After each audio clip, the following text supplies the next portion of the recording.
Hello everyone, and let's check out another beautiful chess game by Paul Morphy. And in this chess game, Paul Morphy has the white pieces and his opponent is Theodore Lichtenhein. And who was Theodore Lichtenhein? Actually, Lichtenhein was a tough player for that time. For example, he finished the first American Chess Congress in the third place. The second place was Louis Paulsen, and the winner was Paul Morphy. With 14 wins, 3 draws, and only 1 defeat, he only lost to Louis Paulsen, and later on, Paul Morphy defeated Paulsen many times in the same tournament. Paul Morphy even defeated Louis Paulsen in a blindfolded exhibition when he could not see the chessboard. So that was a spectacular performance by Paul Morphy in the first American Chess Congress. So as you can see in the chessboard, Paul Morphy also surrendered his knight, his queen's knight, against Theodore Lichtenhein. And that's a big disadvantage for white.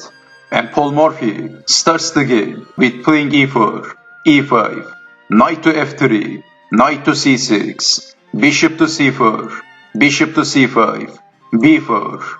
The Italian opening, Evans Gambit, sacrificing the pawn, bishop takes on b4, c3, bishop to c5, and Paul Morphy castled, knight to f6, d4, attacking the bishop, so black captured the pawn, c takes on d4, bishop to b6, and bishop to a3, preventing black to castle in the king side.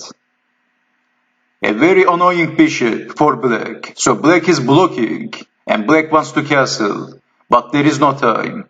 Paul Morphy pushed the pawn, and attacking the knight.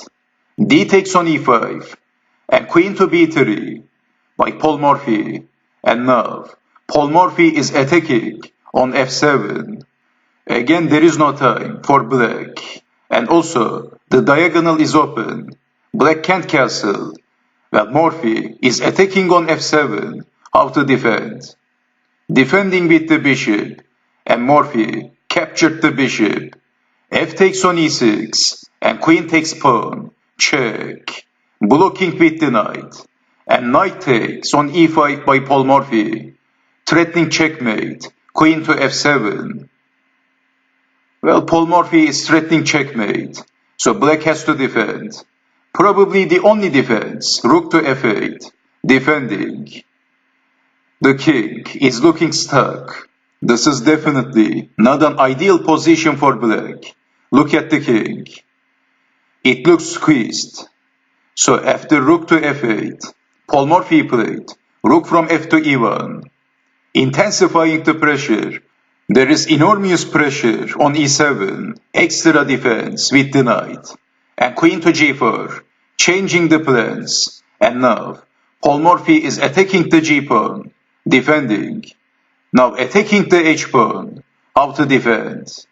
Black played a desperate move, and black played a5. Let's take it back. After queen to h4, if defending with the rook, then knight takes on g6. That's a possibility. If pawn takes knight, then queen takes rook, and black is losing, as you can see. After queen to h4, we have a5, and Paul Morphy simply captured the pawn.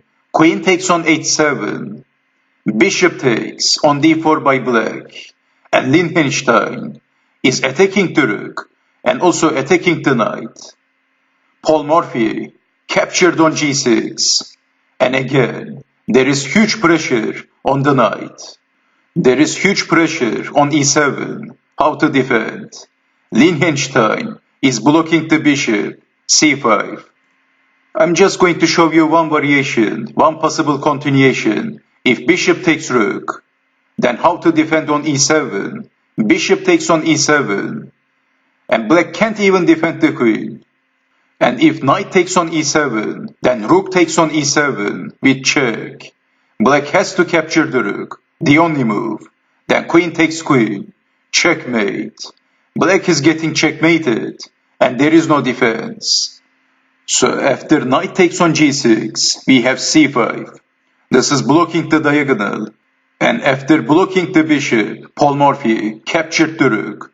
Knight takes on f8, king takes on f8, and rook from a to d1 by Paul Morphy, king to e8. And what would you do in this position? It is white to move. Well, Paul Morphy sacrificed his bishop. Bishop takes on c5 by Morphy. Bishop takes on c5. What else? And then queen to g8. Check. The knight is pinned. So king to d7, the only move. And now what? Can you see the follow-up? Well, Paul Morphy captured the knight. Rook takes on d5. Check. Knight takes on d5. And queen takes knight. Check. Well, black has to block with the bishop. Paul Morphy was also attacking the bishop, blocking with the bishop. But then, queen takes on b7. This is check again. And basically there is only two alternatives for black. You can either block with the queen or with the bishop. If blocking with the bishop, then the solution is very simple. Rook to d1. Check. Also attacking the queen. White also has 3 extra pawns. So in this position, Lichtenhein block with the queen. Queen to c7. And after blocking with the queen, Paul Morphy simply captured the rook. Queen takes on a8. Plus, Paul Morphy is threatening checkmate. Queen to e8. Well, in this position, black is definitely lost. So this is why Theodore Lichtenhein resigned. What an amazing chess game by Paul Morphy. Paul Morphy has the exchange, plus Paul Morphy has 3 extra pawns. This is why Lichtenhein resigned. And thank you for watching, and I hope to see you next time. Take care and bye bye.